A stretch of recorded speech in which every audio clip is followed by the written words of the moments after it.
A picture-perfect family until they vanished.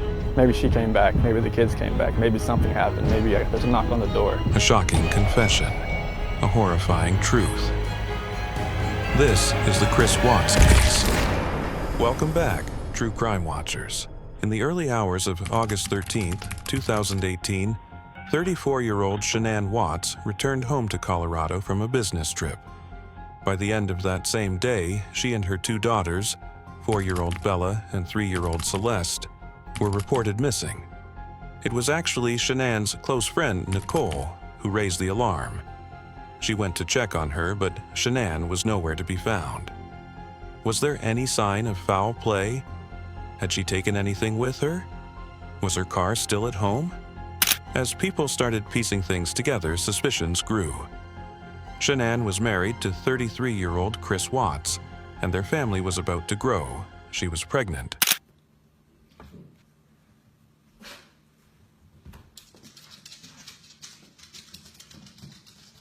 We did it again. I like that shirt. Really? Really? That's awesome.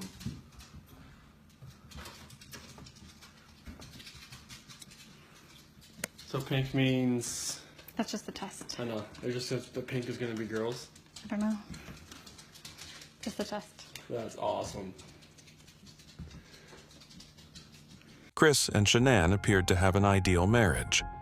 They had a beautiful home, stable careers, and 2 children with another on the way. But behind closed doors, things were falling apart.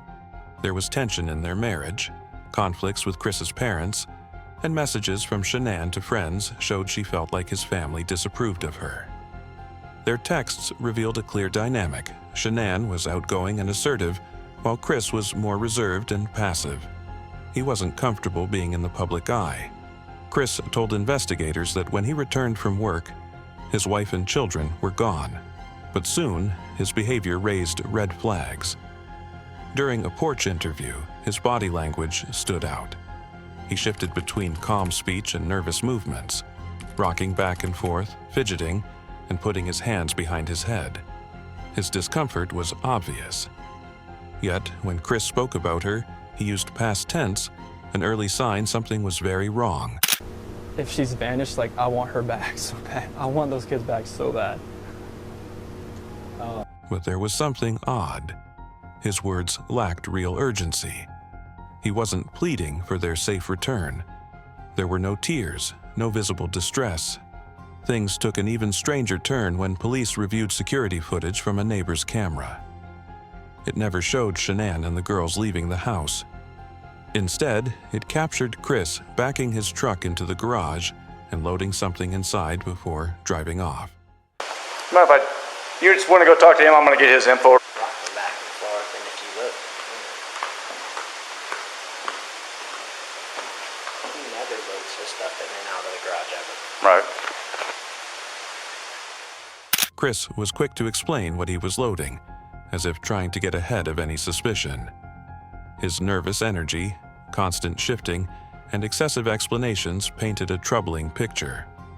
A devastated husband and father would be glued to that footage, searching for any clue about his family's whereabouts.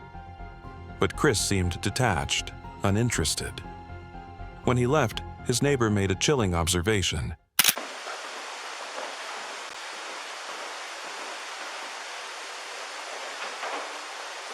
Mind if you just want to go talk to him? I'm going to get his info real quick. He's not acting right at all. No. He's never fidgety, he's never rocking back and forth, and if you look, At one point, Chris is brought in to talk with investigators. He continues to insist that he has no idea what happened, but agrees to take a polygraph test. But the results aren't in his favor.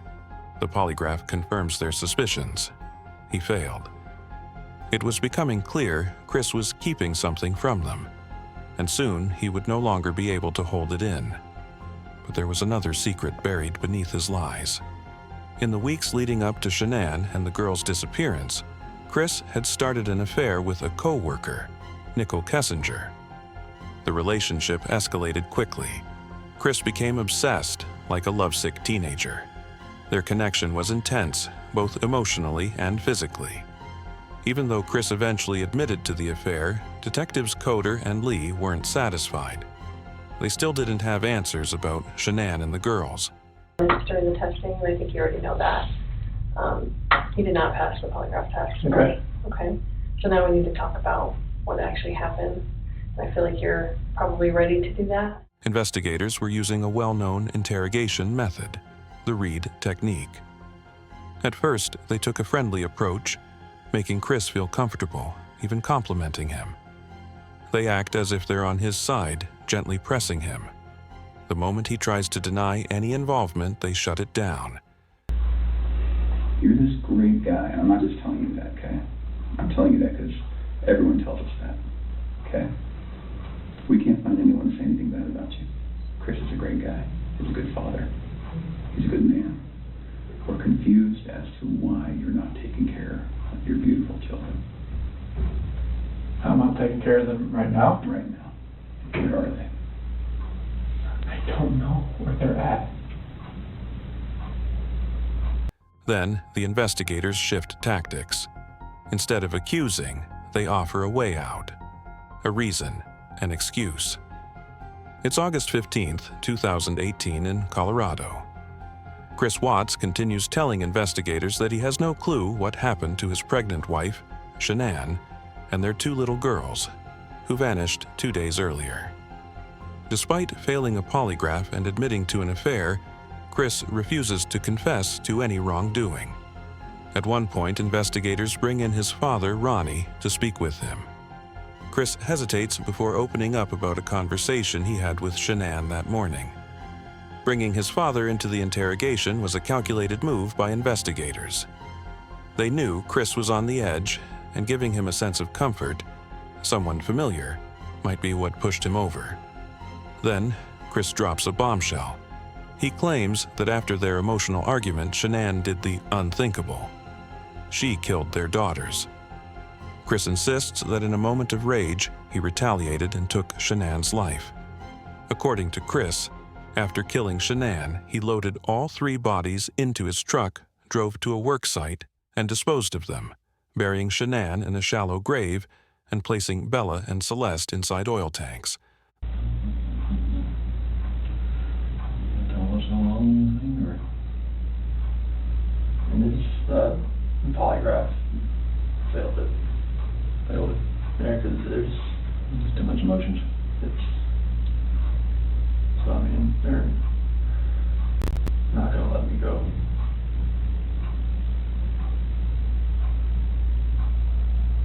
Is there any reason why they shouldn't? What's the name? They know I had an affair.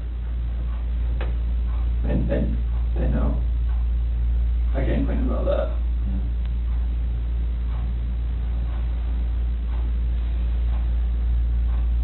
They know you had an affair. Anything else you want to tell me? What's going on, or what happened, or anything? Or you know anything about? When we had that conversation that morning,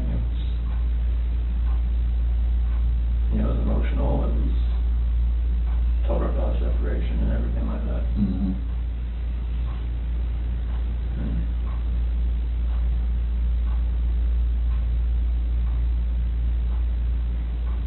What happened after that? I mean, I went downstairs and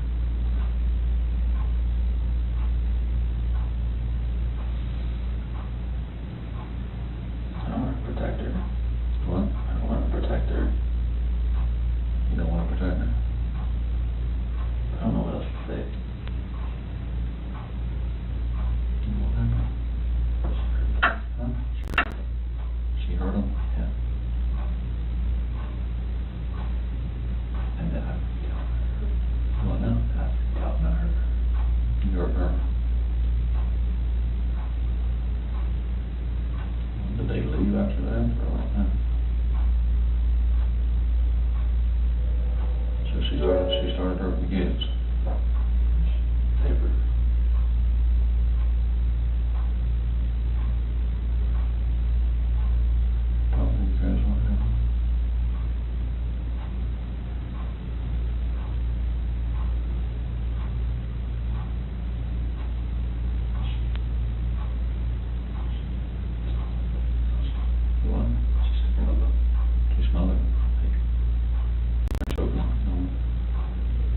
didn't hear anything. When I was downstairs, they came back up and they were gone.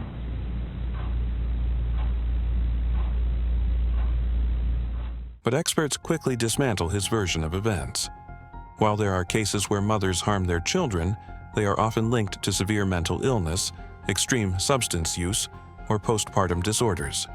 None of these applied to Shanann. His story was far too convenient.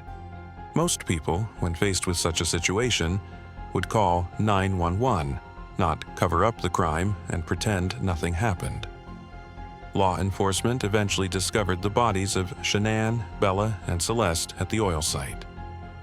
Chris had stuffed his daughters into oil tanks, openings only 8 inches wide. To commit a crime this monstrous, Chris had to completely detach himself, dehumanizing the very people he was supposed to love and protect. Investigators never bought his story. Soon after, he was formally charged with the murders of Shanann, Bella, and Celeste. Rather than go through a lengthy trial, Chris chose to plead guilty. In exchange, prosecutors took the death penalty off the table. For prosecutors, this was one of the most horrifying cases they had ever seen. Your Honor, there are no words to adequately describe the unimaginable tragedy that brings us before this court today. After confessing to his affair, Chris Watts eventually admitted to the unthinkable, murdering his pregnant wife, Shanann, along with their daughters, Bella and Celeste. He also revealed the horrifying way he disposed of their bodies, Shanann buried in a shallow grave, and his daughters discarded in oil tanks. But the story doesn't end there. While in prison, Watts agreed to another interview with investigators. This time, he shared even more disturbing details about the night of the murders. Chris admitted that he strangled Shanann to death, a crime fueled by rage. This choice of method suggests a deeply personal act, likely following an intense argument. This wasn't some detached, spur-of-the-moment crime. Strangulation is a crime of anger, control, and power. It makes me believe there was a serious fight right before this happened. But while Chris showed little remorse for killing Shanann, what happened next seemed to weigh on him more. After taking Shanann's life, Chris placed her body in his truck. But he didn't drive alone. He also strapped his 2 little girls into their seats, forcing them to sit beside their dead mother as he drove them to the disposal site. It was there, according to Chris, that he ended their lives. But before he took Bella's life, she said one final heartbreaking thing. Chris smothered his daughters, covering their faces so he didn't have to watch them take their last breaths. While in prison, he began exchanging letters with an author. In these letters, Chris once again altered his story. What originally seemed like a spontaneous decision now appeared calculated. In one chilling letter, he wrote, "On August 12th, when I tucked my girls into bed, I walked away knowing it would be the last time. I knew what was coming the next day and I did nothing to stop it." For some, this was proof of premeditation. Chris had no intention of leaving his family alive. I don't believe he ever intended to just kill Shanann and keep his daughters. In his mind, he was starting fresh, and there was no place for them in his new life. Still, others argue that the letters were just another manipulation tactic, an attempt to twist the narrative yet again and gain sympathy. But whether Chris Watts is telling the truth now or still rear, this case shook people to their core. It wasn't just the brutality of the crime, it was the fact that Chris Watts seemed like an ordinary man, living an ordinary life. On the surface, the Watts family appeared perfect, but behind closed doors, dark secrets festered. Chris Watts went from a devoted husband and father to one of the most infamous family annihilators in American history. And the scariest part? Even now, as he changes his story and adds new details, we may never know the full truth. One thing is certain, his actions left a permanent mark. If you have made this far, consider subscribing to the channel and turn on the bell icon to stay updated for more true crime stories. Until then, stay safe and stay active.